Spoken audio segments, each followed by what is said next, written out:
우리 옆에 계신 분 인사 한번 합시다. 새해 복 많이 받으십시오. 네, 잘 오셨습니다. 새해 복 많이 받으십시오. 오늘 하나님의 말씀, 우리가 특별히 올해 2024년도에 하나님께서 우리 교회에 주신 표어가 일으키는 교회, 일으키는 성도입니다. 그래서 올 1월 달은 계속 일으키는 거에 대한 설교를 계속해서 이어가려고 합니다. 올 1월 달은 그렇게 말씀을 이어갈 것입니다. 오늘 하나님 말씀의 그 제목이 처음보다 더 받은 복이라는 제목으로 하나님 말씀을 선포하도록 하겠습니다. 여러분, 우리 주변에 보면요, 예상치 못한 고난과 아픔과 재난을 당해서 이루 말할 수 없는 고통을 겪으며 신음하는 사람들이 우리 주변에 많이 있습니다. 이런 경우는요, 그 고난을 당하고 그 환난을 당하고 그 아픔을 당한 당사자도 힘들지만 그를 바라보는 주변 사람들 역시 안타깝고 가슴 아픈 것은 이로 마찬가지입니다. 지난해에 특별히 튀르키예에 큰 지진이 있었죠.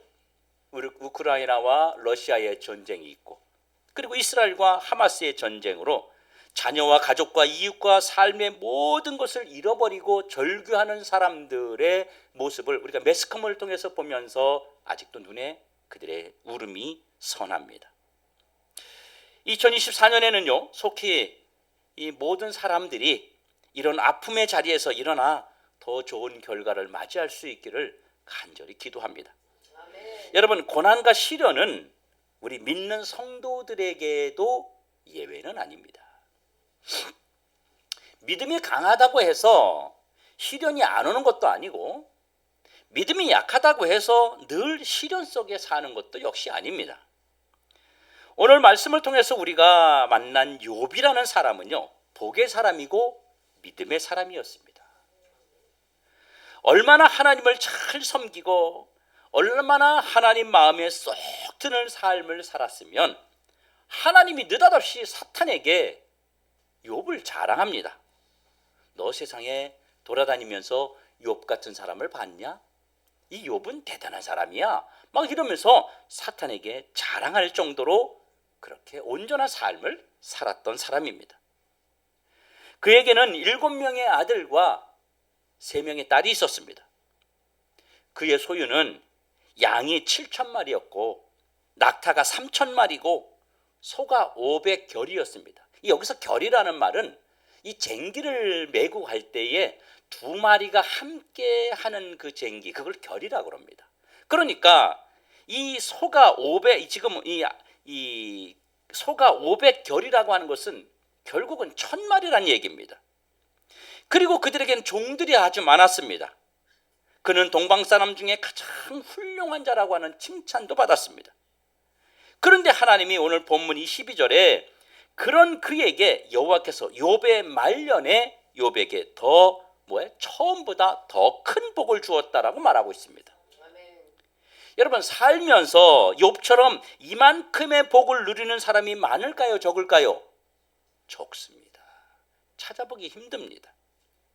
그런데 여러분, 지금 욥이 받은 복도 일반적인 사람들은 생각도 할 수 없는, 누릴 수 없는 그런 대단한 복을 받았는데 하나님이 이 욥이 죽기 전에 노년에 처음보다 더 큰 복을 주셨다고 말합니다. 그러면 제가 금방 읽어드린 500결이가 있고 500마리가 있고 이런 것보다 더 많은 복을 노년에는 받았다는 거예요. 그러면 욥이 받은 더 큰 복의 내용은 뭘까요? 그리고 욥이 이런 큰 복을 받은 비결이 뭘까요? 여러분들 2024년을 시작하면서 여러분들도 복을, 이 한 해에 하나님 나에게도 복을 주옵소서, 우리 가정에도 내 자녀에게도, 특별히 내 자녀에게 복을 주옵소서, 여러분 이런 간절한 마음을 가지고 있지 않습니까? 하나님은 우연히 복을 주시는 분이 아닙니다. 아무에게나 복받을 자격도 안 되는데 복을 막 주시는 그런 분이 아닙니다. 하나님은 복받을 자격, 복받을 그릇이 돼야 복을 주시는 분입니다. 2024년도 한 해는 우리 더드림 교회의 모든 성도들이 욥과 같이 지금보다 더 큰 복을 받는 주인공이 되시길 주의 이름으로 축원합니다.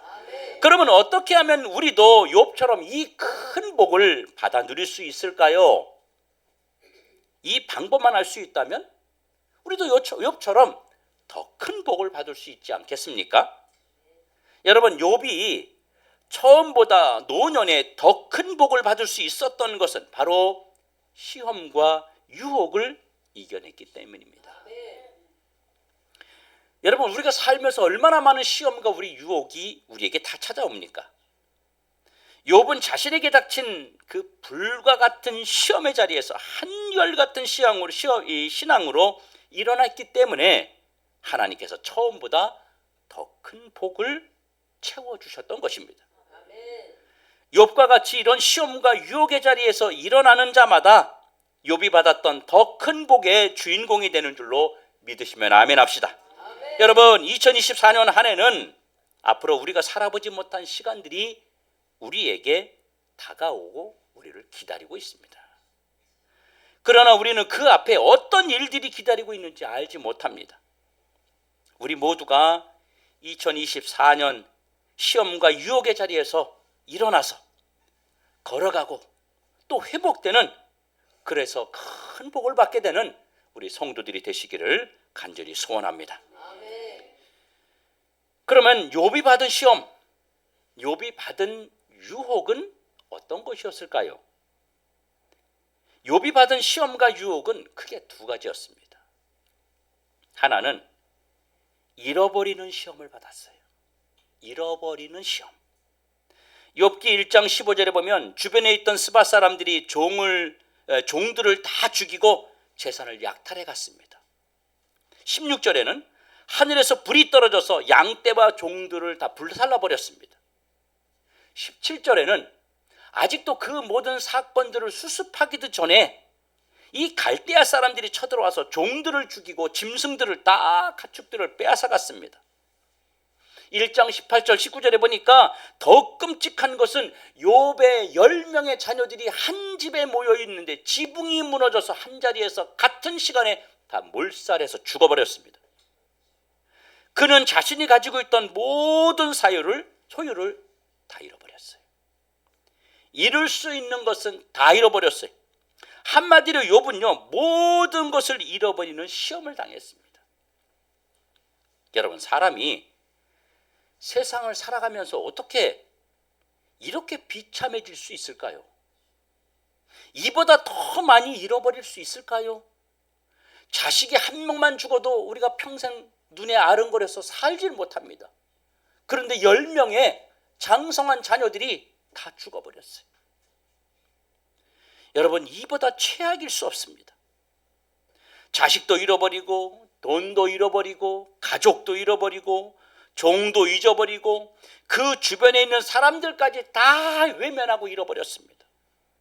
누가 이런 시험을, 여러분, 누가 이겨낼 수 있겠어요? 이런 시험의 자리에서 일어날 수 있는 자는 아마 거의 없을 것입니다. 두 번째, 욥에게 잃어버린 시험보다 더 크게 다가온 것은 그의 신앙을 무너뜨리는 유혹의 음성이었습니다. 주변의 모든 것뿐만 아니라 그의 몸도 이제 만신창이가 되었어요. 악창이 머리부터 발끝까지, 이 정수리까지 번졌다고 합니다. 온몸에서 일어나는 이 가려움 때문에 제 가운데 앉아가지고요, 질그릇 조각으로 이 가려운 몸을 긁었습니다. 그런데 이 긁으니까 어떻게 돼? 피가 나는 거예요. 고름이 나오는 거예요. 이게 딱지를 앉아가지고 이제는 그 그릇 조각으로 막 온몸을 긁어대도 시원치가 않은 거예요.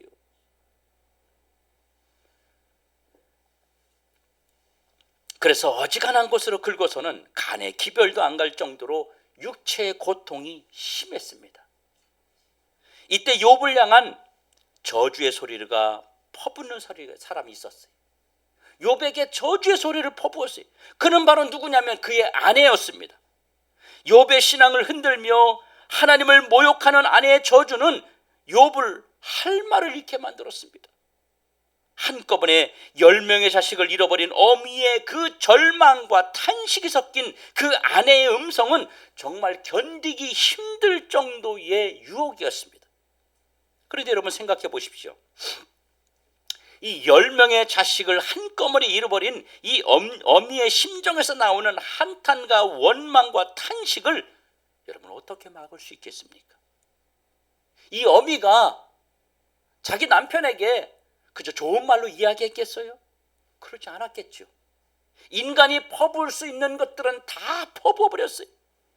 이 어미는 죽은 자식을 끌어안고 자신의 가슴을 치며 옷을 찢으며 남편 욥을 향해서 자신 속에 있는 울분과 원통함을 마구마구 막 쏟아냈습니다.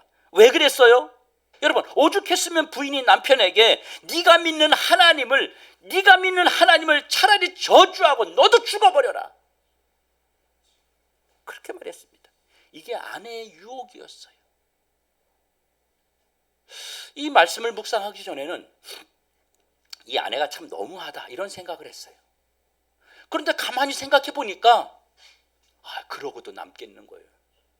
여러분 같으면 어떻겠습니까? 여러분 자녀가 10명이 다 죽었어요.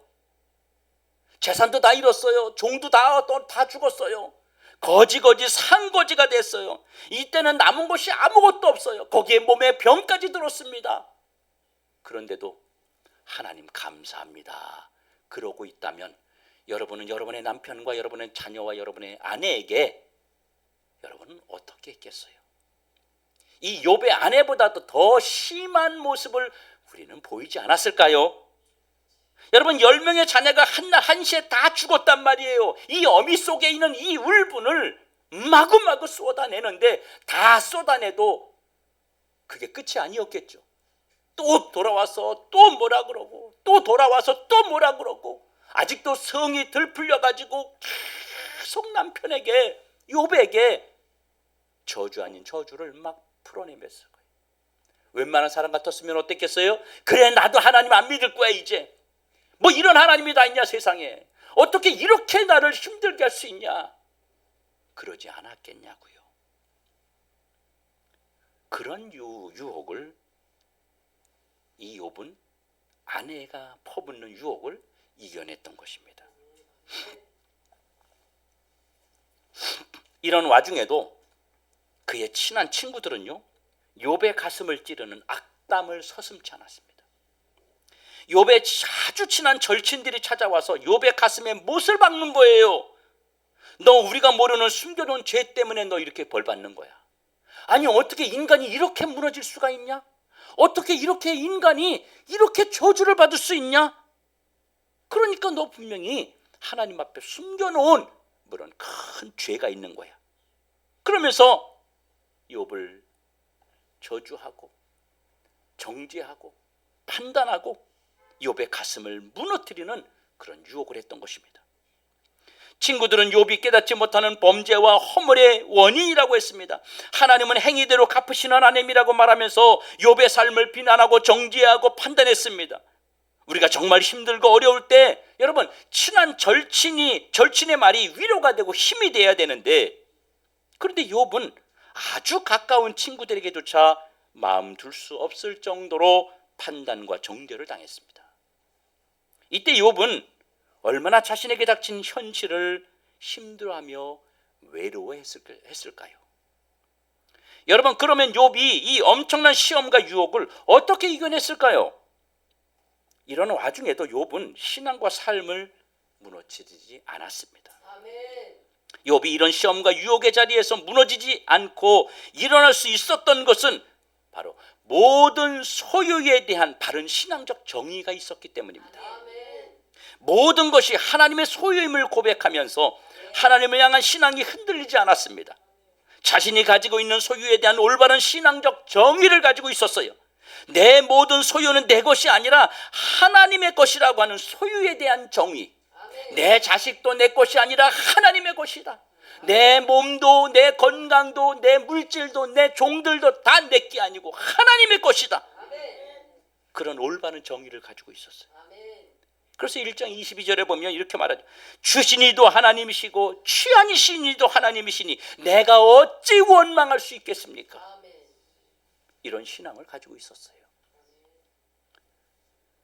욥의 유혹을 이길 수 있었던 두 번째 요소는 그는 하나님을 향하여 절대로 원망하지 않았다는 사실입니다. 욥기 1장 22절에 보면요, 이런 와중에도 욥은 하나님을 단 한마디도 원망하지 않았습니다. 뭐 한 거죠? 입단속을 한 거예요. 입을 다무는 거예요. 원망과 불평하지 않았다는 것입니다.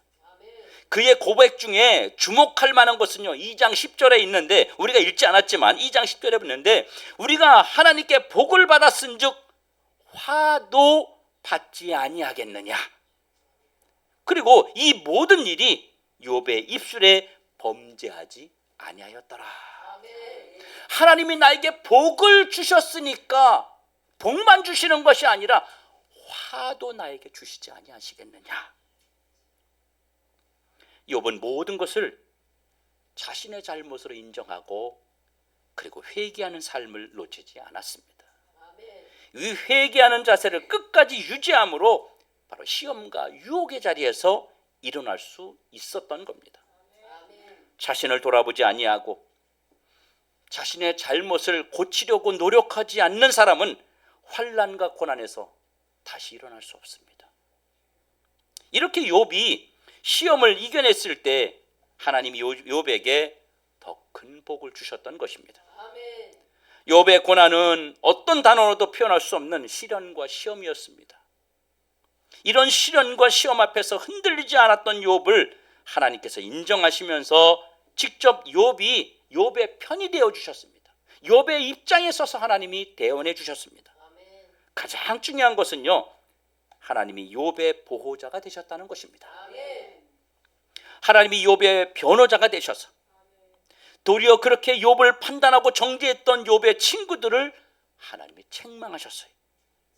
나는 욥보다 더 의로운 자를 보지 못했다. 하나님이 친히 욥의 변호자가 되어 주셨어요.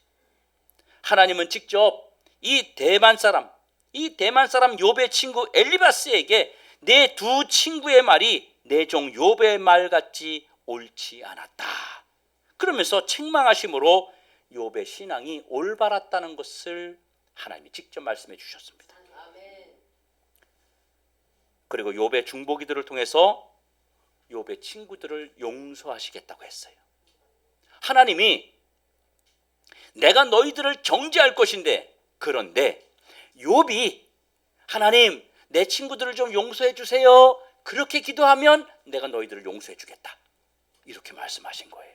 이 욥의 마음이, 이 욥의 기분이 어땠을까요? 이때 그렇게 원망하고 불평하고 그렇게 정죄하고 판단했던 사람들, 그렇게 네가 믿는 하나님을 저주하고 너도 죽어버려라라고 말했던 그 안에 그 모든 사람들 앞에 욥이 너를 위해서 중보기도 하면, 너를 용서해 달라고 기도해 주면 내가 너희들을 용서하겠다라고 말씀하시는 거예요. 이는 욥이 진짜 신앙인임을 하나님이 말씀해 주신 것입니다. 그리고 하나님이 욥에게 처음보다 더 큰 복을 내려주셨다고 합니다. 그러면 욥이 받은 복은 어떤 복일까요? 더 큰 복은 어떤 복일까요? 첫 번째, 제일 귀중한 것은요, 관계 회복을 허락해 주셨어요. 관계 회복. 하나님께서 자식과 아내와 친구와 모든 주변 사람들로부터 관계 회복을 열어주셨습니다. 그 일 때문에 원수 관계가 되고 흩어져 버리고 헤어져 버리는 것이 아닙니다. 다시 그들과 화합하게 만드시고 그 관계를 다시 한번 회복하는 은혜를 하나님이 주셨던 것입니다. 여러분, 우리 관계가 안 좋으면요, 예배도 은혜가 안 돼요. 뭘 해도 기쁨이 없어요. 밥을 먹어도 살로 안 갑니다. 살로 안 가요. 먹는 것 같지 않고요, 입맛도 없습니다. 특별히 저 같은 경우는요, 스트레스 받고 신경 쓰잖아요. 입맛이 딱 떨어져요. 밥을 못 먹어요, 저는. 근데 이제 우리 아내는 그런 일도 잘 먹어. 이 먹는 거로 또 풀어요. 사람마다 다른 거죠. 저는 입맛이 딱 떨어져 버립니다. 여러분은 어떠세요? 혹시 제가 잘 안 먹으면 이제 뭐 기분 나쁜 일이 있나 보다, 이렇게 이제 생각하시면 되는 거예요. 네. 여러분, 그리고 두 번째는요, 물질 회복의 복을 주었습니다. 잃어버린 것보다 하나님이 더 많은 것으로 채워주셨어요. 그러니까 당연히 회복이 되었겠죠. 세 번째는요, 자녀 회복의 복을 주었어요. 10명의 자녀가 다 죽었는데 하나님이 다시 10명의 자녀를 그대로 7명의 아들과 3명의 딸을 주었어요. 욥의 자녀들이 전국에서 최고였다고 말합니다. 우리 아까 읽었잖아요. 가장 그보다 아름다운 사람이 없었다 할 정도로 그렇게 아름다운 자녀들을 주었습니다. 여러분, 이거보다 더 큰 기쁨이 어디 있습니까? 여러분, 우리가 살아가면서 이런 복을 받아야 되지 않겠어요? 네 번째 받은 복은요, 욥의 노년에 장수의 복을 받았어요. 우리 특별히 연로하신 분들이 계시는데요, 장수의 복을 받길 주의 이름으로 축원합니다. 육신이 병들어서 금방 죽을 것 같았는데 장수의 복을 받았대요. 이렇게 4가지의 큰 복을 받았어요. 우리도 시험에서 이겨내면, 우리도 시험에서 견뎌내면 하나님이 우리에게도 이런 큰 복을 주신다는 사실을 분명하게 믿고 움직이는 성도들 되시길 주의 이름으로 축원합니다. 사랑하는 성도 여러분, 신앙인의 삶이 세상 사람들보다 더 복되고 아름다운 이유는 뭘까요? 끝이 좋기 때문입니다. 결과가 좋기 때문입니다.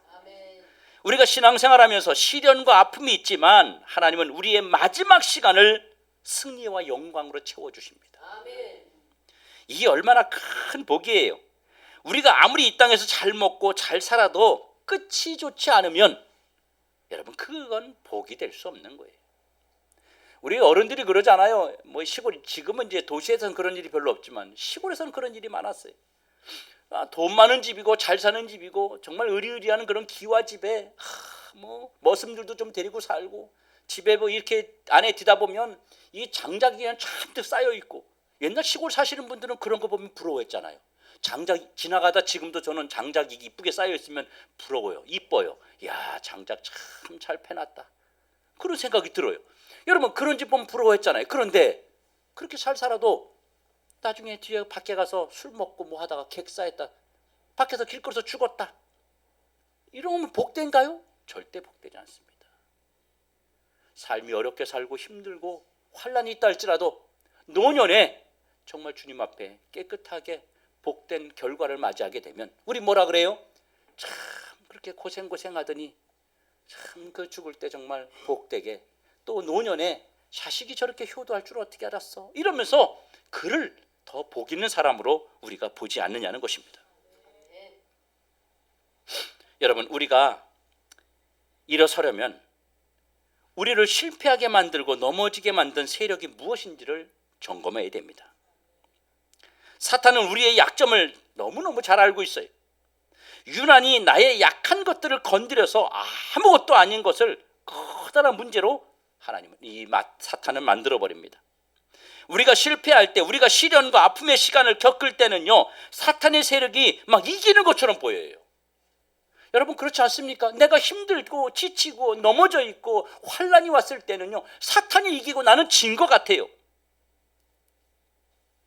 왜냐하면 사탄은 끊임없이 우리의 약점을 가지고 공격하기 때문입니다. 우리가 힘든 것, 우리가 어려운 것, 우리가 사람들에게 드러내면 안 되는 그 숨기고 싶은 모든 약점들이 있잖아요. 이런 것들을 가지고 사탄이 끊임없이 우리를 건드리고 우리의 삶을 무너뜨리려고 하지 않습니까? 여러분, 그동안 지나간 시간 동안 나를 무너뜨린 것이 무엇인지를 여러분 놓치면 안 됩니다. 내가 이거에 항상 걸려 넘어졌었지, 내가 여기에 항상 약점이었지, 나를 무너뜨린 정체가 시험인지 유혹인지를 살피고 여러분 대비해야 됩니다. 내가 이런 시련과 아픔의 시간 동안에 쓰러졌다면 무엇 때문에 쓰러졌는지, 혹여나 그런 문제를 내가 이겨냈었다면 어떻게 이겨냈었는지 한번 돌아볼 필요가 있지 않습니까?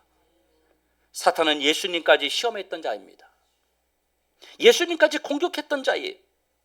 누구도 시험과 유혹에서 예외일 수 없습니다. 사탄은 모두가 시험의 그리고 유혹의 대상입니다. 사탄은 이 땅에 있는 모든 것들을 동원해서 우리를 유혹하고 시험하고 무너뜨리려고 합니다. 여러분, 처음보다 더 큰 복은 이긴 자의 것입니다. 욥이 그 시험과 환난을 이겼기 때문에 더 큰 복을 받은 거예요. 시험과 유혹의 자리에서 바른 신앙으로 자신을 지키고 일으킨 자가 바로 이 복의 주인공이 되는 겁니다. 자신을 일으키고 무너지지 마십시오. 우리가 더 큰 복의 자리로 나아가려면 무조건 시험과 유혹을 이겨내야 됩니다. 하나님의 축복은 시험을 이긴 자의 것입니다. 2024년도에 여러분에게 수없이 많은 환난과 유혹과 시험이 여러분들에게 찾아올 것입니다. 시험을 이겨내기 위해서 우리에게 가장 중요한 세 가지 원칙이 있습니다. 이 원칙을 여러분이 꼭 지키시면 시험과 유혹을 이길 수 있습니다. 첫 번째는 오직 하나님, 오직 예수님입니다. 시험의 자리에서 이겨내려면 오직 예수님만 바라봐야 돼요. 누구의 말도 들으면 안 돼요. 오직 하나님 말씀만 들어야 됩니다. 이 말씀을 방해하는 것들이 뭐예요? 바로 주변의 음성들이에요. 특별히 가까운 자의 음성이에요. 나하고 친하고 나하고 가까운 사람의 음성입니다. 나하고 관계가 먼 사람이 뭐라고 하는 건요, 내 생각과 마음에 아무런 영향을 주지 않아요. 시험 들지 않습니다. 그런데 나와 가까운 사람이 뭐라고 하면요, 금방 무너져 버립니다. 그리고 그 가까운 사람의 말이 하나님 말씀보다 더 크게 느껴지기 때문입니다. 사람들이 여기서 다 무너져 버려요. 다 여기서 넘어져 버리고 일어나지 못합니다. 시험을 잘 이기고 있다가 가까운 자들이 와서 속삭이면요, 거기서 무너져 버리는 거예요. 그래서 말씀대로 신앙을 지키고 말씀으로 시험과 유혹을 이겨내려면 시험 당하는 시간에 만날 자와 만나지 말아야 될 자를 구분하십시오. 내가 지금 시험에 들었다, 내가 뭔가 섭섭함이 있다, 내가 지금 힘들고 어려운 또 환경에서 넘어져 있다, 그러면 내가 만날 자와 만나지 말아야 될 자를 여러분 잘 구별하십시오.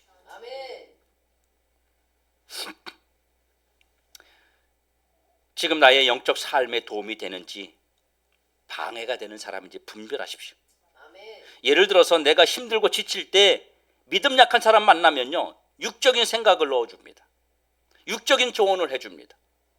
본인이 책임져 줄 것도 아니면서 그렇게 말하죠. 그래서 예수님과 교회와 목회자와 더 멀어지게 만드는 거예요. 그리고 시험과 유혹은 감사하는 자를 절대 이길 수 없습니다. 주님이 주신 모든 것에 여러분 감사하십시오. 시험이 오고 환난이 와도 욥처럼 주님께 감사하십시오. 여러분, 그래서 그러잖아요. 우리가 밖에 나가면 어우 추워 아우 이렇게 추워, 금방 더워봐요. 또 뭐라 그래요? 아유 더워 죽겠네. 우리는 맨날 원망과 불평에 우리는 항상 쌓여 있습니다. 그럴 때마다 여러분 모든 것에 감사하십시오. 그 날씨도 하나님이 주시는 겁니다. 눈도 하나님이 주시는 거고 바람도 하나님 주시는 거고 더운 것도 추운 것도 다 하나님의 필요해서 주시는 겁니다. 자꾸 불평불만하면요, 하나님이 뭐라 그래요? 그럼 1년 내내 더워봐라. 그리고 계속 덥게만, 겨울도 없이 그냥 여름만 줘. 저 필리핀 같은 데 이런 데서 살아봐. 얼마나 뜨거운지 여러분. 예? 하나님이 주시는 모든 것에 때로는 내 자녀가 부족해도, 때로는 내 가정의 삶이 좀 윤택하지 못해도 감사하십시오. 감사하는 자를 절대로 넘어뜨릴 수 없습니다. 사랑하는 성도 여러분, 우리가 아주 작은 시험부터 이기는 습관을 여러분 가지셔야 됩니다. 이게 굉장히 중요하죠. 우리 2024년도에는요 시험을 이기는 습관을 한번 가져보자고요. 여러분, 습관이라는 거 있잖아요. 기도하는 습관을 가져야 되고, 예? 찬양하는 습관을 가져야 되고, 감사하는 습관을 가져야 되고요. 시험에서 환난에서 이겨내는 습관을 계속 가져야 돼요. 여러분, 시험은요 이겨버릇한 사람이 계속 이겨요. 여러분 주변의 사람들 보십시오. 환난이 왔을 때 이긴 사람은요 계속 이겨요. 근데 넘어지는 사람은 맨날 거기서 넘어져요. 맨날 거기서 자빠져요. 그래서 시험을 이기는 습관이 우리에게 아주 중요합니다. 그래서 올 한 해 2024년에는요 시험을 이기는 훈련과 습관을 바로 세워서 예전처럼 넘어진 상태로, 작년도처럼 넘어진 상태로 살아가는 성도들이 아니라 올해는 내가 일어서서 주변에도 일으키겠다고 하는, 일으키는 성도, 일으키는 교회로 나아갈 수 있기를 주님의 이름으로 축원합니다.